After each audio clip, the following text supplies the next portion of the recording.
here to talk about the history and evolution of Bangladeshi comics. By saying Bangladeshi comics, I'm mainly focusing on the mainstream comics which have been in circulation after, in fact, from prior to our independence days till now. So basically, the scenario during the pre-independence period was something like this. We did not have any comics.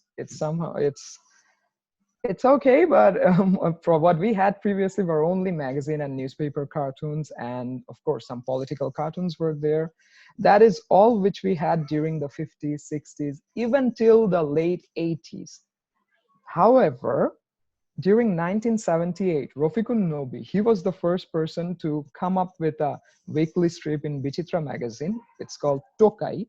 Tokai actually is a Bengali word which means someone who would collect and receive scrap or discarded material from others. Basically, they are talking about this street urchin from Dhaka, 8 or 9-year-old boy wearing a lungi and nothing else.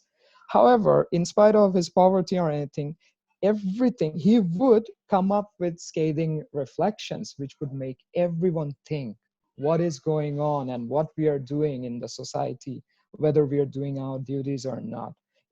Just reflection, more like you're talking to your subconscious, but he is the subconscious personified. In the comic strips, you would see Ronobi or any other passerby asking or telling something to Tokai and then getting some witty remarks.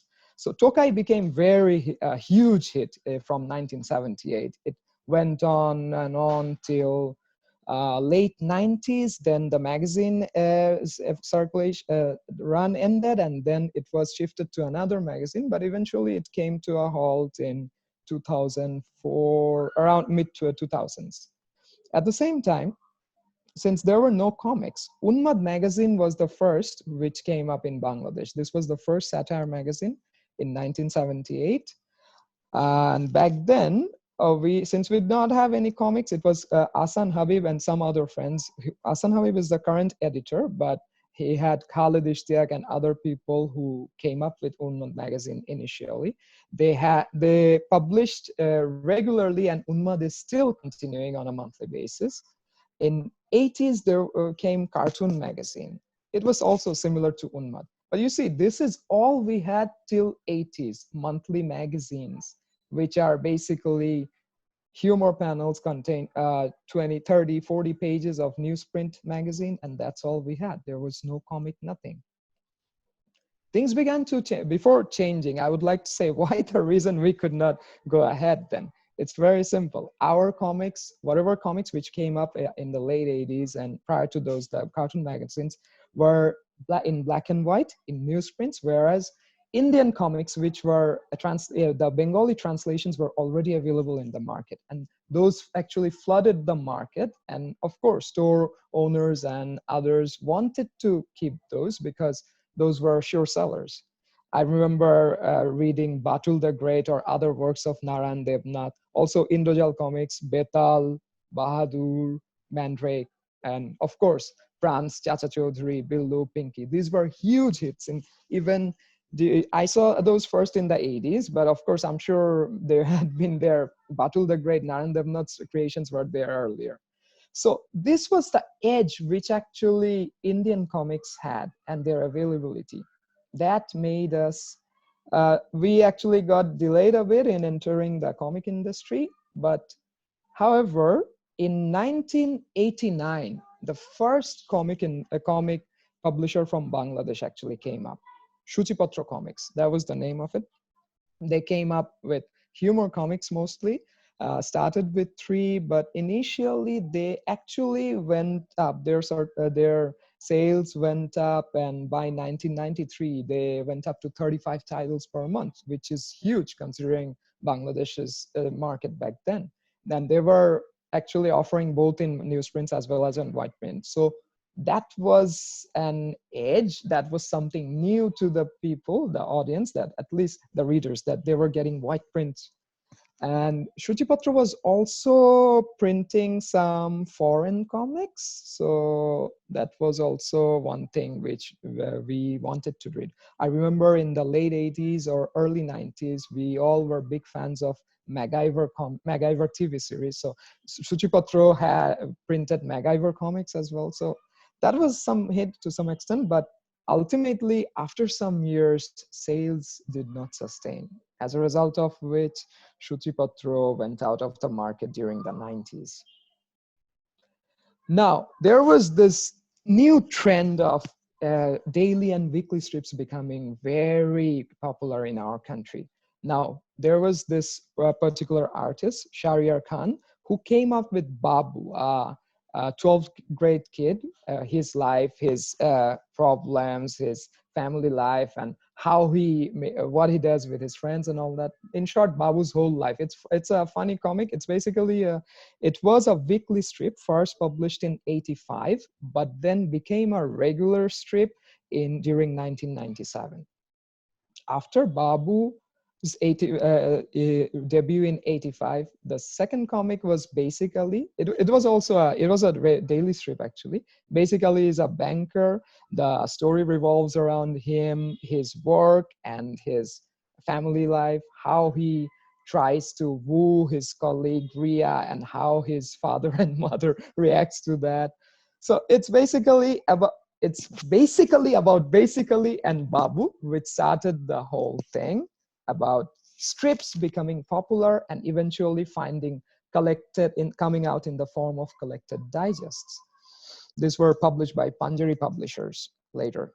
And the where a landmark thing came in 1997 when Laili, another work of Shahryar Khan, was published weekly in a weekly supplement of the Daily Star, one of the leading dailies of Bangladesh. Laili became such a huge hit that after its weekly run ended, the whole comic ended. The writer actually published it in 2009 and termed it as the first graphic novel. Whether it's a graphic novel or a trade paperback, that's a question. But the fact of the matter is that this was the first long comic, colored comics. And by saying long, I mean over 100 pages, which was published in 2009. So we may very well consider to be the first trade paperback of the country. And of course, all these were published by Panjari publishers. Now we even have a basically TV show which came out just 2-3 years back. It is still continuing. And of course, there was this another comic publisher, Kolpodut, which came out, but I'm sorry, I could not give any cover photo from that publisher because it's not available anywhere right now. The owner passed away in 2003, the founder, as a result of which there's no materials available anywhere. But they also published materials similar to what Shruti Patra was doing here. So after the 90s, there was this new trend, renewed interest in comics happening only because of two factors. First, in Bonani, Jamil's Comics and Collectibles opened. Now, this was the first exclusive comic book store in Dhaka. Previously there were no comic book stores. And I remember even in the late 80s or early 90s when we were just reading DC or Marvel comics, we all got frustrated because after every issue there would be to be continued and we would never be able to find the next issue. So that was frustrating, but thankfully Jamil's Comics and Collectibles gave us that option to actually get our hands in regular new comics being published, let's say after 2 or 3 weeks, those are being delivered in our country. So we could actually join the bandwagon of the actual comic collectors, and not fall behind by 5 or 6 years, which was the case previously because only old comics would come in the country. And after 2010, in 2012, Dhaka Comic Con was also organized by many people, including Jamil Bhai, the owner of Jamil's Comics and Collectibles. Sadi Bhai was there, Sadi Rahman, I think Shubir has already mentioned his name, and others were there. So in Dhaka Comic Con also, imagine, we had no idea that we would get to see 10,000 people going in a Comic Con in Dhaka. There, people were pleasantly surprised. For us, it was great, but normal people also began to take interest and just had the realization, okay, there's this group who are actually into comics, who want to see Jim Lee's artwork and others, which previously they had no clue to. So these two incidents actually renewed the interest, triggered it, although they were mostly concerned with foreign comics, but comics in general had a boost owing to these two incidents, the opening of the store and the organization of Dhaka Comic Con. So Dhaka Comic Con happened in 2012, and in 2013, I would say that was the year for the modern age of Bangladeshi comics, because not one, but two publishers actually came up, Dhaka Comics and Mighty Punch Studios. Dhaka Comics was basically publishing Bangla comic books, while Mighty Punch focused on English comic books. The big difference than what was the case previously was that now we had 4-color comics published in regular intervals, and also they introduced the concept of floppies for the first time in our country. Previously, it was like the frequencies were not regular, and also 22 page, 32 page, or no page limit, the standard page limit that is followed by the major publishing houses. There was no such thing in our country.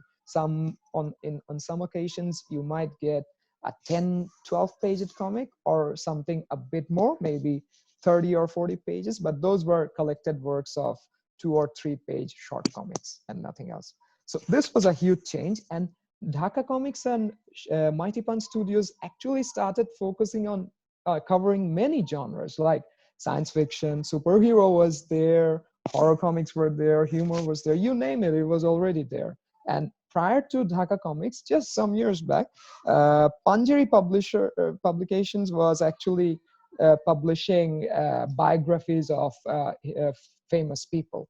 So they were there in the market as well, but they were not really considered to be a mainstream comic book. These were like what Campfire does with the graphic novels of of famous people, but very short forms. So we can say that 2013 was the year when Bangladesh first got a taste of what actually the budding comic industry could be like. And of course, the formats were pretty simple, single issues, but sometimes the single issues would not be limited to the American standard single issue, or European standard issues of 50 pages or more were happening there as well. Trade paperbacks were there. I told you about Laili, and graphic novels were also coming out, previously unpublished comics, but being published during our Boimela, our book fair seasons in February. And these graphic novels were more than 100 pages, or all published by mainly Panjari Publications earlier. So after that, now we are going ahead in 2015. We are moving towards not so mainstream comics, but then again, these are very much significant, hence I'm saying that. Our father of the nation, Bangabandhu Sheikh Mujibur Rahman, has an unfinished biography, and Center for Research and Information came up with a comic version of it. Now, their initial plan was to release this work in 12 equal comics, but then again, now they have probably shortened that a bit, not 12, maybe 10 or something. It's still up in the air. It's basically published in Bangla. The idea is to let people know history, especially the kids, that this is how our leader was like. And not only in Bangla, there are works to publish it in English and Japanese, but of course, not all of those have been published yet. This was in 2015, and then Dhaka Comics and Mighty Punch Studios were already in full flow publishing their superhero comics and all other genres of comics that they were coming up with. Now, there's something I would like to highlight here. It's that from the very first year since its revamp, when comics were reborn in Bangladesh, I would say in 2013, Bangladesh actually had female protagonists in comics. I've already talked about Laili, which is evident in the bottom left. The first comic is Laili, first one on the left. You've seen that it was published in 97 in weekly strips and then came out as a trade paperback in 29. But during the first year, in 2013, Mighty Punch Studios also came up with The Legend of Zooey. Here, although it's not set up in a very Bangladeshi city, but in a fictional land, and it's basically a fantasy mix theme comic. But Zooey is a princess who actually helps the critters of her jungle from the clutches of an evil queen. So this was the first time we see female protagonist in Bangladeshi comics. And then in 2015, Mighty Punch Studios also came up with Miss Shabash, who is the alternate reality version of their hero, Shabash. Shabash, you know, means bravo in Bangla as well. So Miss Shabash, in her first issue, had a strange problem. In our part of the country, in our part of the world, there is discrimination happening based on skin color, especially against women.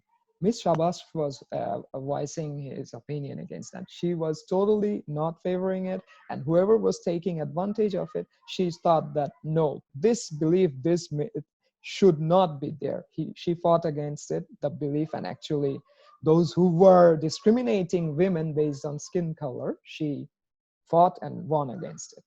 I think this was a very tricky topic, but they did do good there. If you have read the comic, I think you would know that this was a historical comic, came out in Women's Day in 2015 as well.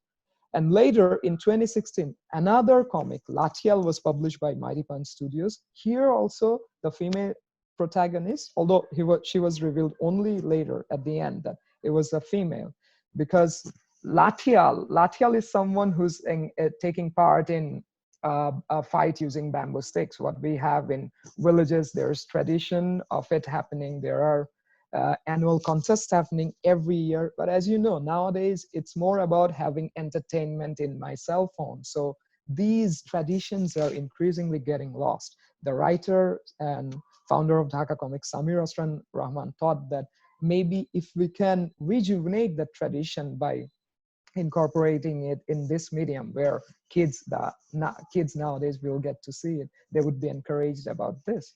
So Latial was also a female champion. There goes the rise of female protagonists.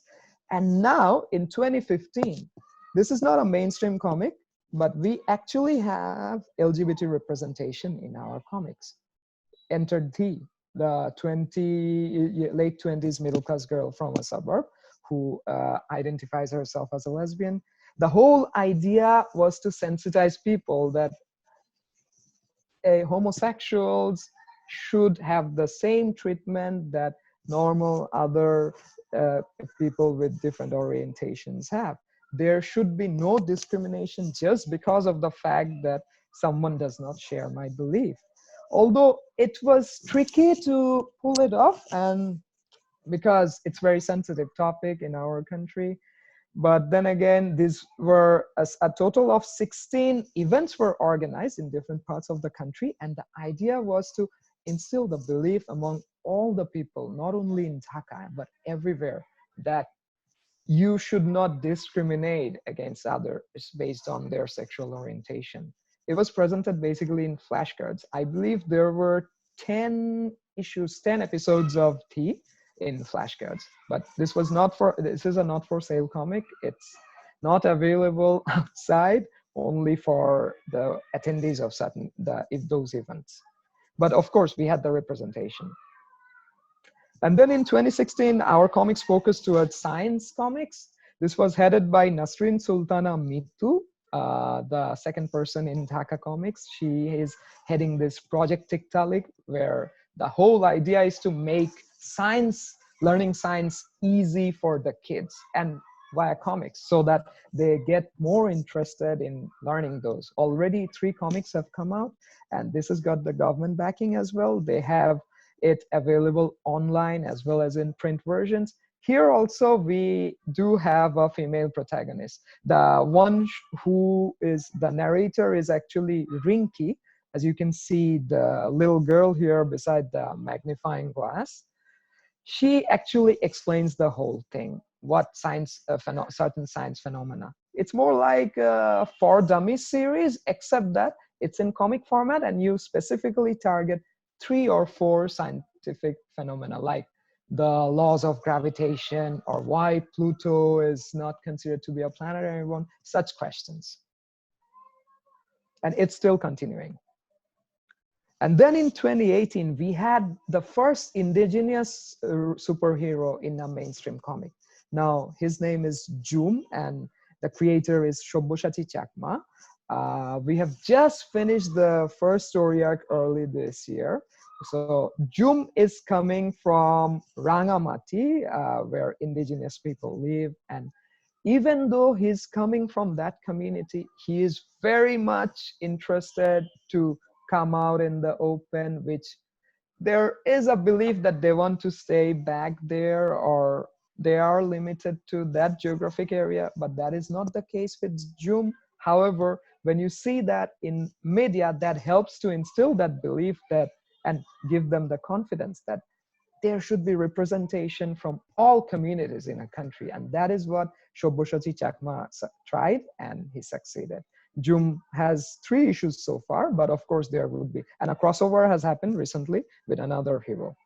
So that's about the superhero genre. And of course we have other comic heroes like Shabash, who eats some atomic mango superhero. He eats mangoes and then gets the superpower.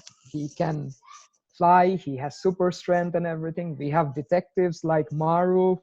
We have other horror in the horror genre. We have Sadi and Radi, who would try to explore and investigate certain cases, which always turn out to be ghost story things. And after this, we did have some awareness raising comics. Like, for example, in 2014, this was backed by the government when nutrition comics came out. It was done mainly by Dhaka Comics, although it came out under the banner of the government. And three issues came out, and the idea was to spread those among the people, distribute those among the primary school students of not only Dhaka, but rural areas as well. There were some certain habits that they needed to learn, certain good habits, especially about food and nutrition. So that's there. If you go to Dhaka Comics website, you would be able to check out all those under, I believe, digital comics. And they also came up with a coronavirus awareness comic just earlier this year, which is evident. Everyone needs this right now, especially those who do not want to follow the social distancing norms. They need to learn, they need to educate themselves. And people have a tendency to give up after a certain time, that, okay, it's been so long, I don't want to wear the mask. I don't want to worry if someone's too close to me. But you need to keep your guard up. That is what Dhaka Comics, through their coronavirus comic, would have said, and spread the message of what precautions you can take. But the interesting thing, what I find most interesting is the last one, Challenger Mamur Patshala, Challenger Mamur School. This actually came out earlier this year. It's from Center for Men and Masculinity Studies. They have come up, they do research on men and masculinity studies, and they have found out that in Bangladesh, it's easier for girls approaching puberty who are growing up, that they can talk to their mothers or elder sisters or elder cousins. But in case of boys, it's not so easy. They can't approach their fathers or uncles and ask questions, the interest they have about, very natural interest they would have about female body while growing up, or any other thing that comes up in our adolescence period. So this is what Challenger Mamu is doing. Challenger Mamu is a fictional character where you see these are very short comics, 10 pages or less, where he is being asked questions by the students about any topic, starting from wet dreams to appropriate use of language in social media, to anything that a young boy would need to know and learn and act responsibly.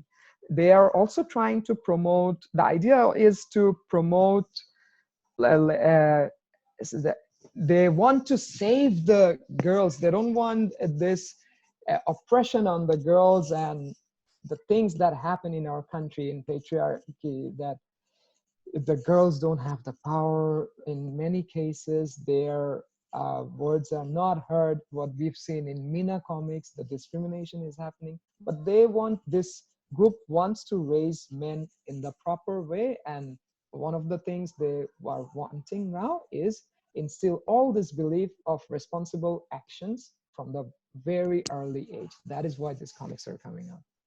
So these were all about awareness comics. You know, the major publishers have already said, Dhaka Comics, Mighty Point Studios, Panjari, and CRI is doing the Mujib graphic novel series. Now, I gave you a lowdown of the comics in general, the history in general, but of course, culture is important. And I would like to briefly, very briefly, go through the cultural part of Bangladeshi comics. In particular, what reflection of local culture is evident in some of the comics. Now, this is a research I did earlier. The sample size was not much, maybe 50 comics or more, but you know, the elements of culture here are artifacts, values, norms, symbols, language, knowledge. So I tried to find from every panel what reflections were there specific to our culture. So now you would have a peek at one of the pages of our comic. This is Shabash, one double two-page spread. Here you can see rickshaws there, puchka. I guess it's the Bangladeshi version of pani puri, maybe. Okay, bhapa pita is there. I don't know if it's there in India. Outfit of the females being salwar kameez, and outfit of the males wearing lungi and all that. This is a very normal scene in Puran Dhaka, the old town in Dhaka. But this shows so many aspects of material culture in our country. That's why I thought this page should be visible, because this would vary from one country to the other, but there is representation. And also the basic reason I thought that cultural reflection of cultural aspects in our comics is important is because when you see that the triggering points were Dhaka Comic Con 2012 and Jamil's Comics and Collectibles, which started in 2010. Someone might have an impression that these are basically catering towards the Western audience. There might be a huge influence coming from that. Yeah, that's true, but that does not mean we can forget our culture. So Mighty Pan Studios, and this is also in the English comic. So in Bengali comics, these are there as well. So this is about the artifacts. And secondly, this here we see we are talking about, sorry, I can't, okay. Now we are talking about symbols here, and you see there are so many symbols here, like in a Shabash panel, the crescent moon, the symbol of Muslims in general. There's this mosque, symbol of Islamic civilization, the Om sign, symbol of Hinduism and its philosophy. There's a panel where a temple is shown in one comic from Dhaka Comics, which symbolizes Hindu divine power. And of course, the colonial mentality. On the bottom left, you see this guy addressing Shomo, the hero, the time traveler, as Shahib. Okay, class distinction exists, and this simply is symbolizing higher social rank. And of course, we have the Raju Memorial sculpture, which is symbolizes anti-terrorism movement in our country. It's on the bottom right. If you talk about language, in our comics, we have the use of dialects prevalent as well as colloquials. We have all three ways in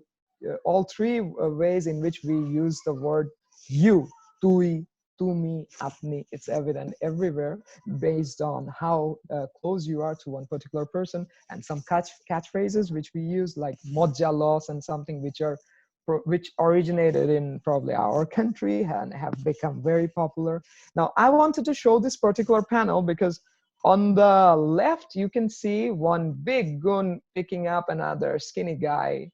But see, he's wearing a Paglu shirt. Paglu is a Kolkata Bengali movie, which was a huge hit. And then once it aired on television, on the TV channels, it became a huge hit in our country as well, thanks to the power of the lead Dev, maybe. But after that, you would believe me, even today, you would go out and see many people wearing Paglu shirts in Bangladesh, in Dhaka. So there goes language. And after that, about knowledge, I can say just on one panel where you see tape tennis is very much prevalent in our country. It's shown in Mighty Pun Studios comics, and so is the case of mosquito nets. And of course, this is something very unique. every 4 years when the FIFA football is happening, World Cup is happening, houses get divided into Brazil and Team Argentina. Although nowadays they do have European teams supporters, but it's very evident. That's what they're showing: the Brazilian flags and Argentine flags, and the teams ready to fight. And of course, later we see the influence of our movie stars. And here on the bottom, on the right, extreme right, there's this dialogue where Oni is saying that Oni's job is to do the impossible possible. This is actually similar to what one of our movie stars, Ananto Jolili, says, "Oshombhobke shombhob korai Anantor kaj," meaning Ananto's job is to make the impossible possible. But he's imitating our film star. So these are some of the basic cultural aspects which I wanted to share. And I guess I tried to give you a very quick look into Bangladeshi comics. But one thing which I remember very well from today, earlier in the morning, Shubir was telling me, to everyone in fact, that even 10 years back, in India, you had maybe 4 or 5 comic publishers, if I'm not mistaken, but now you have more than 20, about 25 comic publishers. So basically, that got me thinking. Today, we are exactly in the same position where India is now. We have regular 3 or 4 publishers, but we don't know what's going to happen in the future. But we certainly are looking forward to that. Meanwhile, we're covering all the areas, we are covering all the genres, we're coming up with web comics. We have our own superhero-based show even that is not available in comic format, but you know, superheroes and everything, they come hand in hand. And now we have same-day releases of movies in our country as well. So pop culture in general have received a huge boost in our country, and our comics are also embracing that style to some extent. Now we have we have had colored comics for some time, and now we have the panels are they are experimenting with different panels and irregular panels and different spreads. And overall, we're looking towards the future. Let's see, who knows, maybe we would have some great comics in the future. I remember from India, I personally enjoyed campfire graphic novels a lot, and also some of the comics based on Indian mythology. Those were amazing, and the artwork there, Jivan J. Kang and others, I've seen their artworks. Those are amazing, and our artists are coming up, but it's just that now we need to get the distribution right and make sure that people are taking interest in local comics, because many have this tendency to bypass those, thanks to reading a lot of DC and Marvel in childhood. And but then again, we can only hope. And with this presentation, I think we can always compare and see where Bangladesh is doing good, where India is doing good, and we can learn from each other. I hope that was some information that would help you. Thank you.